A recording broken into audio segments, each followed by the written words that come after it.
kulmanen on takana yksi poskilahdessa.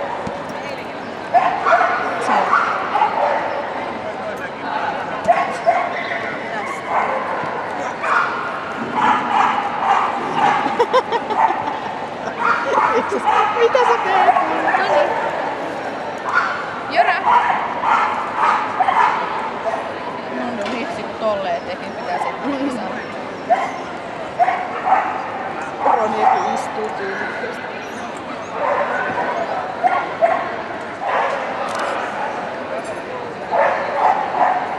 Lappeenrannan näyttelyssä tuomarilla oli semmonen nyrkin kokoinen vinkuva ankka. Vitsi se oli niinku Lolamista niin ihanassa, että se oikein jäi kattoon, kun se laitettiin takas pöydälle. Se jäi kattoo sille alla. Ja sit käytiin juokseen ympäri ja taas tultiin noin pöydän vieressä. Taas se katteli se, että se on tuolla se ankka.